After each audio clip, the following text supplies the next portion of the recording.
Author Robert जी हैक्सटोन द्वारा लिखी the way of Warren Buffett third edition book के माध्यम से वॉरेन बफेट के सिद्धांतों और निवेश रहस्य को उजागर करने का प्रयास किया है। ये बुक हमें बताती है कि कैसे एक ग्रेट निवेशक अपने लिए निवेश का चुनाव करता है और धैर्य के साथ अपने निवेश निर्णयों के साथ बना रहता है, तब कहीं जाकर वो अंत में भारी दौलत बना सकता है। निवेश करना एक बात है और अपनी निवेश निर्णयों पर टिके रहना दूसरी बात होती है। अधिकांश लोग निवेश करना तो सीख जाते हैं, पर निवेश के साथ बने रहना नहीं सीख पाते। यही हमें भारी दौलत से दूर रखता है। दुनिया का सबसे बड़ा निवेशक। दुनिया के सबसे बड़े निवेशक में जो विशेषता होनी चाहिए वो सभी बफेट में मौजूद है, जैसे कि छोटी उम्र में निवेश शुरू करना, अपनी निवेश गलतियों से सीखना, अपने लिए बेहतर लक्ष्य बनाना और उन्हें साकार करने के लिए मेहनत करना आदि। बफेट ने अपने लिए एक कठिन लक्ष्य निर्धारित किया और उसे पूरा भी किया। डो जोन्स इंडस्ट्रियल एवरेज को प्रति वर्ष 10% अंकों से मात देना। उन्होंने इससे कहीं बेहतर किया। 1965 और 1969 के बीच बफेट ने 29.5% की चक्रवृद्धि वार्षिक दर से अपने पोर्टफोलियो को बढ़ाया था, जो डो से 22% था। लेखक के अनुसार बफेट को 3 चीजें बेस्ट निवेशक बनने की ओर ले जाती है, जो इस प्रकार है। 1. व्यावहारिक लाभ। व्यावहारिक लाभ का मतलब अपने स्वभाव से या तर्क करने की क्षमता से है, या फिर अपने कार्य को अलग अलग दिशा से देखने से है। 2. विश्लेषणात्मक लाभ। किसी कंपनी में निवेश करते समय बिजनेस ओनर की तरह सोचना। 3. संगठनात्मक लाभ। बर्कशायर हैथवे की सफलता का राज बफेट द्वारा बनाया गया सिस्टम है, जो उसकी आमदनी को और अधिक बढ़ा देता है।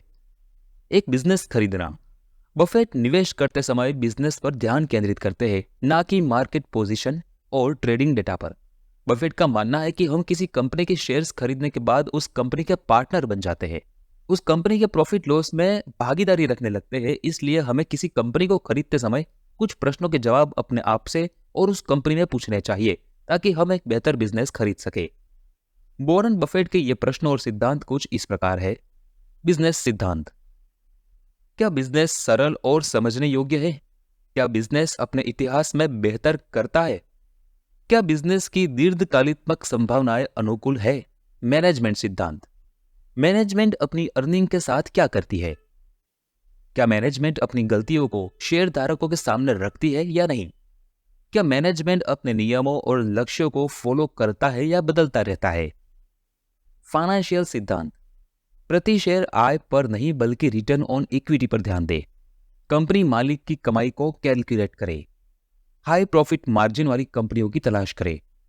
रखे गए प्रत्येक डॉलर के लिए यह सुनिश्चित करे कि कंपनी ने कम से कम $1 का बाजार मूल्य बनाया है। मार्केट सिद्धांत। बिजनेस का मूल्य क्या है? क्या बिजनेस को उसके मूल्य से महत्वपूर्ण छूट पर यानी कि डिस्काउंट पर खरीदा जा सकता है? अपने पोर्टफोलियो को मैनेज करना। निवेश करने के साथ हमें अपने पोर्टफोलियो को मैनेज करना भी जरूरी हो जाता है, क्योंकि प्रॉफिट मार्केट में सही समय पर निवेश लेने और धैर्य के साथ इंतजार करने से ही बनता है। और किसी पोर्टफोलियो को मैनेज करने के लिए हमें अपने निवेश और निवेश करने के कारणों के बारे में पता होना चाहिए। आज के समय में 3 प्रकार की इन्वेस्टिंग के लिए पोर्टफोलियो मैनेज करना होता है। ये निवेश रणनीतियां कुछ इस प्रकार है। 1. Active investing. Active portfolio manager अपने पोर्टफोलियो को मैनेज करने के लिए एक्टिव होकर कार्य करते हैं, जिसमें लॉस होने पर एग्जिट करना या प्रॉफिट होने पर चलने देना शामिल है। इसमें अधिक खरीदने और बेचने के कारण चार्जेस ज्यादा हो जाते हैं। 2. Index investing. ये निवेश खरीदो और होल्ड करो के सिद्धांत पर कार्य करता है और इसमें पैसिवली अपने पोर्टफोलियो का मैनेजमेंट करना होता है। यह निवेश उन लोगों के लिए है जो निवेश के बारे में कम जानते हैं। 3. Focus investing. जो लोग मार्केट को समझते हैं और मार्केट को समय दे सकते हैं, उनके लिए फोकस निवेश एक बेस्ट विकल्प है। इसमें हम अपने पोर्टफोलियो को 10 से 15 बेहतर कंपनियों से भरने का प्रयास करते हैं, जो हमें बेहतर रिटर्न्स दे सकते हैं और उसको लंबे समय तक होल्ड करते हैं। हम जिस प्रकार से निवेश करते हैं उसके प्रॉफिट और लॉस को ध्यान में रखते हुए हम पोर्टफोलियो मैनेज करने का विकल्प चुनते हैं, जो हमें अधिक लॉस से बचाता है और अपने प्रॉफिट को बढ़ाने में मदद करता है। निवेश मनोविज्ञान को जानना। अपने पैसे को निवेश करना एक अलग बात है और निवेश से पैसे बनाना एक अलग बात है। पैसे हमारी भावनाओं से जुड़ा होने के कारण लॉस का प्रभाव हमारी मानसिकता पर भी पड़ता है। इसलिए हमें अपनी निवेश मानसिकता को समझना बहुत ही जरूरी है। उदाहरण के लिए वॉरेन बफेट और उनकी बहन ने 11 वर्ष की उम्र में निवेश किया और लॉस झेला। उस लॉस से बफेट ने सीख ली और उनकी बहन ऐसा नहीं कर सकी। यही मानसिकता का फर्क है, कुछ लोग लॉस को स्वीकार कर पाते हैं और कुछ नहीं। लेखक हमें कुछ फाइनेंशियल बिहेवियर के बारे में बताते हैं जिनके बारे में हर निवेशक को जानना और समझना जरूरी हो जाता है। 1. अति आत्मविश्वास के जोखिम से बचना। 2. अति रिएक्टिव भावनाओं को मैनेज करना। 3. नुकसान को स्वीकार करना, ना कि इससे बचने की कोशिश करना। 4. हर पल अपने निवेश को देखते न रहे। 5.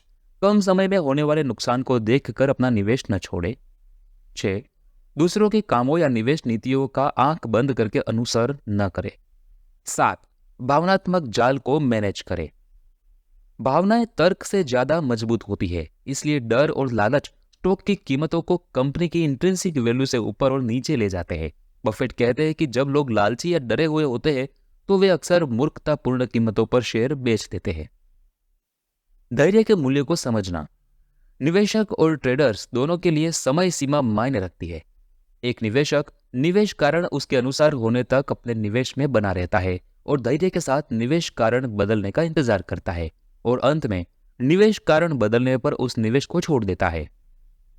वही एक ट्रेडर अपने ट्रेडिंग सेटअप का धैर्य के साथ इंतजार करता है और सेटअप आने पर ट्रेड लेता है, और उसके बाद टारगेट और स्टॉप लॉस हिट होने का भी धैर्य के साथ इंतजार करना होता है। तब कहीं जाकर वो प्रॉफिट या उस ट्रेड से सीख पाता है। लेखक हमें लंबे समय के लिए निवेश करने और धैर्य के साथ इंतजार करने के अनेक फायदे बताते हैं, जो इस प्रकार है। 1. शॉर्ट टर्म लॉस से बच जाते हैं क्योंकि प्रॉफिट लॉन्ग टर्म में ही देखने को मिलता है। 2. कम खरीदने और बेचने से टैक्स और चार्ज भी कम हो जाते हैं। 3. भावनात्मक उतार चढ़ाव का हमारे पोर्टफोलियो पर अधिक प्रभाव नहीं होता। 4. चक्रवर्ती ब्याज हमारे पैसे को बढ़ाने में मदद करता है। समय और धैर्य एक ही सिक्के के दो पहलू है। बफेट की सफलता उनकी कंपनी द्वारा खरीदे गए आम शेयरों और पोर्टफोलियो के साथ धैर्य के साथ लंबे समय तक बने रहने से ही है। तेज गति वाली इस दुनिया में बफेट जानबूझकर धीमी गति से काम करते हैं। वे अलग थलग ढंग से अपने निवेश के बारे में सोचते हैं।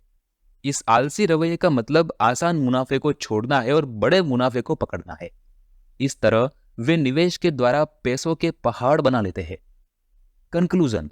The Warren Buffett way book summary में हमने 5 महत्वपूर्ण बातें जानी, जो इस प्रकार है। पहली, वॉरेन बफेट क्यों दुनिया के सबसे बड़े निवेशक कहे जाते हैं। दूसरी, निवेश करते समय हमें बिजनेस खरीदने की मानसिकता अपनानी चाहिए। तीसरी, हम जिस प्रकार के निवेश विकल्प चुनते हैं उसके अनुसार हमें अपने पोर्टफोलियो को मैनेज करना आना चाहिए। चौथी, निवेश करते समय हमें अपनी निवेश मानसिकता के बारे में पता होना चाहिए और उसको किस तरह से कंट्रोल करना चाहिए, ये भी ये बुक सिखाती है। और पांचवी, निवेश धैर्य के बिना हमें पैसे बनाकर नहीं दे सकता। तो दोस्तों, ये थी आज की बुक समरी। अगर आपको इस तरह के वीडियोस पसंद आते हैं और ज्यादा बुक समरीज आप सुनना चाहते हो तो हमारी चैनल को अभी सब्सक्राइब कीजिए और वीडियो पसंद आया हो तो लाइक कीजिए। Thank you so much.